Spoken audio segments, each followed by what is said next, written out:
onde vem o nosso medo?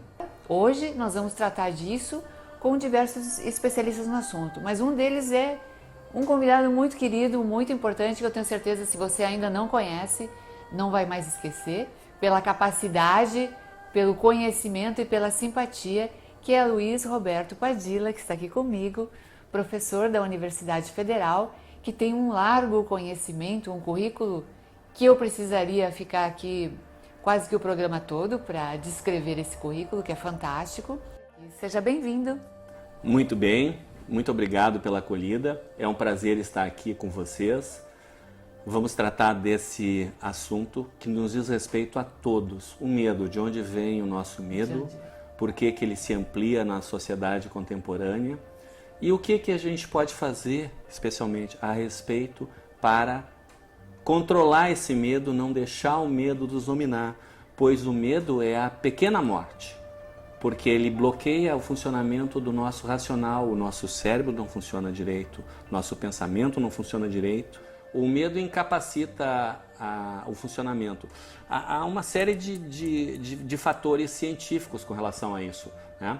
Um deles é o nosso cérebro, como um todo, ele consome 1/3 da nossa energia corporal. Então, a gente precisa ter bastante energia para o processo de pensamento funcionar direito e nós podemos controlar esse equipamento que nós temos, tá? É preciso. Antes, seria interessante contar a verdade sobre o cérebro, que não é um, nós temos 3 cérebros. Tá? Em função da nossa evolução antropológica, nós temos um cérebro primitivo, tá? Que normalmente se costuma chamar cérebro réptil, até associando que ele vem dessa época. Tá? É o cérebro que nos faz, diante de uma situação que provoca medo, tá? Fugir ou lutar. Reação. Fugir ou lutar, é a reação. E quando aciona esse cérebro, é uma questão de funcionamento atávico, isso foi aprendido ao longo de milhões de anos, porque os que não fizeram isso lá no início, nós somos a cadeia, nós somos o topo de uma cadeia evolutiva de milhões. Seguramente. Os mamíferos existem praticamente milhões de anos, há 40 milhões de anos. Os primatas há 7, 8 milhões de anos, tá? Cada vez recua mais. Tá? Então, há uma longa evolução. E só sobreviveram os que funcionavam dessa forma, que não tinha essa característica de quando aciona o cérebro réptil, o resto deixar de lado, não conseguiam fugir dos predadores e dos perigos, tá? E não sobreviveram. Então, nós somos descendentes dos seres que, quando há perigo, quando aciona o cérebro réptil, o resto não funciona muito bem. Tá? Não vai energia. Impacta o restante. Entra em stand-by. Tá? Certo. Entra em stand-by. Então, por isso que o medo é usado desde a Babilônia, pelos controladores da sociedade, desde a Babilônia. O pessoal fala tem uns que falam em Illuminati, tem uns que falam em Nova Ordem Mundial. O nome não interessa, né? Como diria Shakespeare, what's in the name, né? That wish call a rose by any other name, smell recito, traduzindo. O que nós chamamos de rosa cheiraria diferente se mudasse o nome, não. O que interessa é o que faz. E o que eles fazem é controlar a sociedade. E usam muito o medo. Por isso que nós estamos nesse clima atual. Algo que você não falou e que muitos da audiência não sabe, porque a grande mídia esconde isso, as 7 chaves, a grande mídia. Há uma censura da imprensa. Nós chegamos no Brasil hoje a média de 200 assassinatos por dia. Você sabe o que é isso? Desde que começou o nosso programa aqui, já mataram uns 2 ou 3 violentamente. Tá? Assassinaram, não é acidente, tal, não é assassinato mesmo. A violência cresceu muito, tá? Para fazer as pessoas serem mais facilmente controladas, porque a pessoa que sente medo é uma pessoa que não funciona bem o restante do seu equipamento, principalmente a parte intelectiva, que é o segundo estágio do cérebro, é chamado de cérebro límbico, tá? Que é o cérebro que se desenvolve a partir dos mamíferos, principalmente, tá? Que é o que cuida das emoções, E por isso que você entra numa loja, você vê algum produto e você se apaixona, porque aquilo te emociona, e você compra, né? Você compra coisas que você não precisa, com dinheiro que às vezes você não tem, porque a emoção lhe domina e o racional... E usa o outro cérebro. E não aciona o cérebro, e não funciona o cérebro racional. né? Porque além dele precisar de muita energia, ele bloqueia, há esse escalonamento. E o cérebro límbico se tornou importante também, especialmente nos mamíferos que desenvolveram por conta do instinto maternal, porque os mamíferos têm essa característica, tá? Nós não nascemos prontos, nós mamíferos não nascemos prontos, nós precisamos ser cuidados para chegar num estágio em que nós podemos andar com as nossas próprias pernas, vamos dizer assim, Perfeito. no sentido da vida, nos viver por nós mesmos, né? Nós precisamos ser cuidados. E para isso é preciso que o cérebro límbico, tá? O cérebro límbico realmente seja acionado, porque os pais e os adultos em geral, tá? Que os seres humanos, é difícil um ser humano que não gosta de crianças e de filhotes. Por que nós amamos crianças e filhotes? Porque eles acionam o nosso cérebro límbico, claro, e nos conectam com emoções que a gente não percebe e não entende, né? E então, quem não tinha essa característica, os seus filhos não sobreviveram. Portanto, nós somos descendentes também, em escala antropológica, daqueles cujo acionamento do cérebro límbico faz com que o racional não pense muito. Por isso que os pais fazem sacrifícios pelos filhos, tá? Os adultos fazem sacrifícios pelas crianças. Isso é básico da nossa sociedade, tá? Então, nós somos descendentes dos que, quando sentem medo, fogem ou lutam. Quando sentem emoção, não funciona o racional. E isso é usado por um grupamento da nossa sociedade, exato. Que são 2% mutantes, que eu costumo dizer não têm características humanas, não têm as 3 características humanas, não são seres humanos, portanto. Eles são mutantes, tá? A cada 3% de nascimentos de homens e 1% de nascimentos de mulheres, você vai ter uma mutação genética detectável por exame, e também é detectável por atividade cerebral, porque o cérebro desse ser não tem atividade cerebral nas áreas do juízo de valor, por exemplo. O juízo de valor é essa operação automática que nós fazemos sobre as consequências daquilo que nós até mesmo pensamos.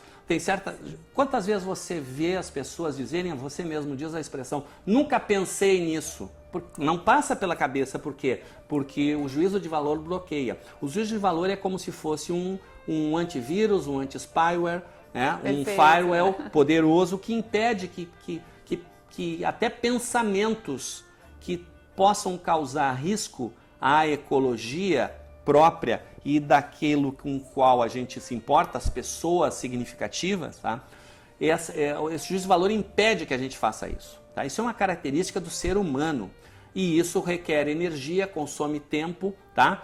E por isso que o psicopata parece mais inteligente. Claro, bota 2 computadores com a mesma máquina, os mesmos programas lado a lado, para fazer a mesma operação, sendo que num deles você instala e aciona um antivírus. Vai funcionar muito mais devagar, vai consumir mais energia. Certeza. Tá? E o psicopata é isso, é um perigo, tá? É um risco para a sociedade, porque ele só pensa nele mesmo, por isso que eles matam pai, mãe, filhos, tá? E é preciso romper esse ato, essa separação descartiana que se fez entre a medicina e o direito. Esse é um dos paradoxos da nossa sociedade.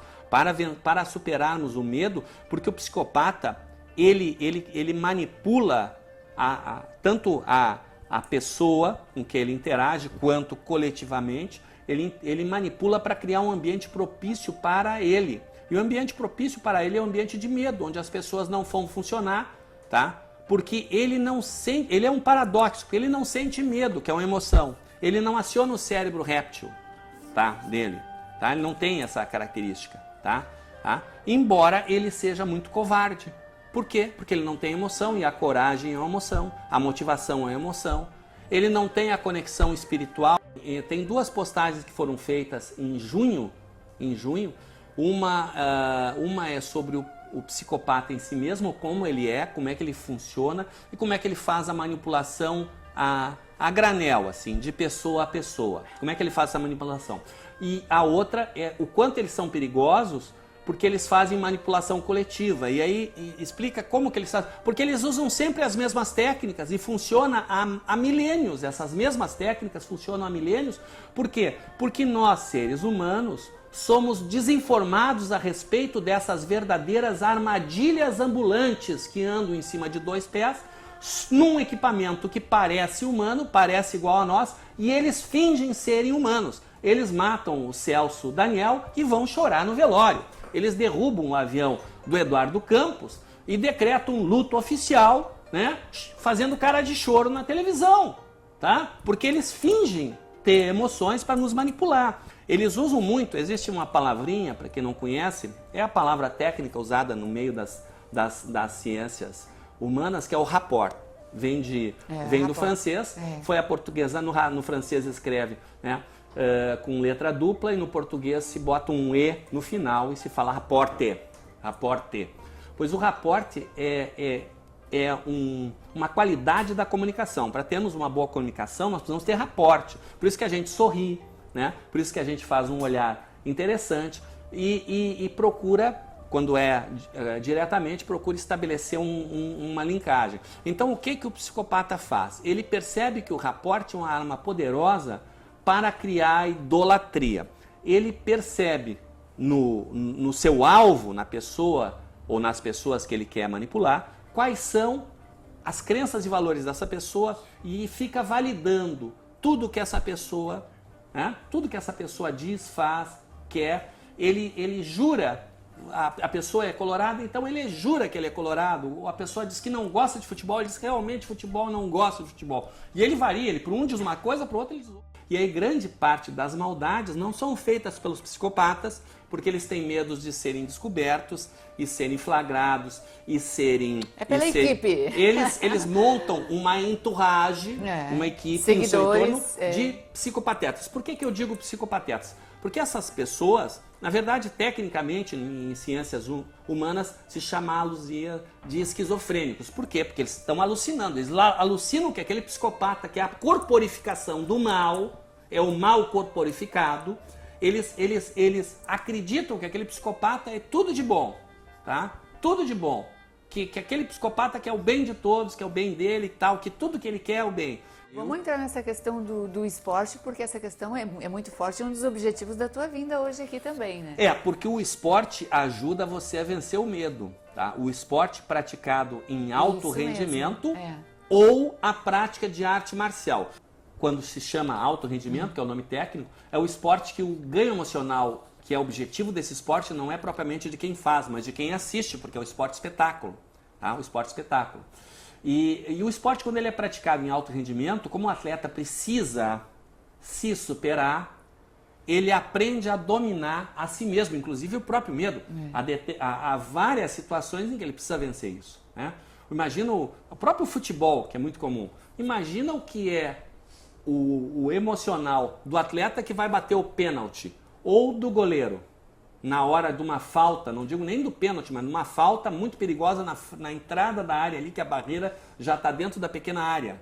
Tá? O que é a emoção e do que vai bater. Enfim, né? Todo esporte tem. E aí tem um determinado setor que é as artes marciais. Eu estou aqui com um mestre de artes marciais. Eu estou aqui com o sexto dan de karatê.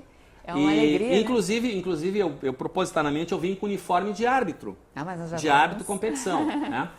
Então, para completar o uniforme, só basta colocar aqui a identificação, que é importante essa identificação em eventos internacionais, como por exemplo a Premier League, que ocorreu entre os melhores atletas mundiais. É necessário que saibam que eu sou um árbitro brasileiro para que na escolha do quadro de arbitragem de um atleta brasileiro eu fique de fora, né? As artes marciais, elas mesmo quando você pratica sem ser um atleta, elas lhe proporcionam vencer o medo. Em 1985, o karatê é admitido como esporte pelo sistema olímpico, né?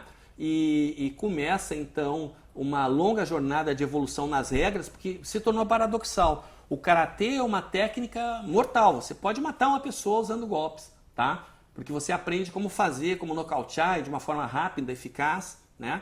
Mas, ao mesmo tempo, ela forma pacifistas, porque justamente você controla o seu medo. Isso. E o paradoxo do karatê esportivo, né? Até a gente né? Depois vai mostrar alguma coisa sobre isso. O paradoxo do karatê esportivo é que você tem uma arte de extrema eficácia, mas você tem que mostrar a técnica sem machucar o adversário.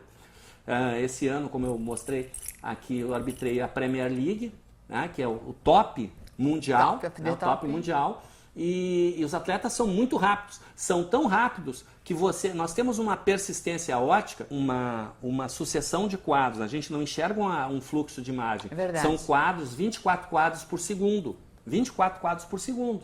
Então, se algo passa mais rápido que isso, você não vê, não tem como ver, porque você tem um quadro, passou a coisa e você não viu. E aí os atletas de alto nível, eles conseguem determinados golpes, a parte final deles é tão rápida que se você não tiver um metabolismo mais acelerado e não conseguir fazer mais que 24 quadros por segundo, que a gente faz, a gente consegue acelerar o metabolismo e a 30 ou mais quadros por segundo. Senão você não conseguiria...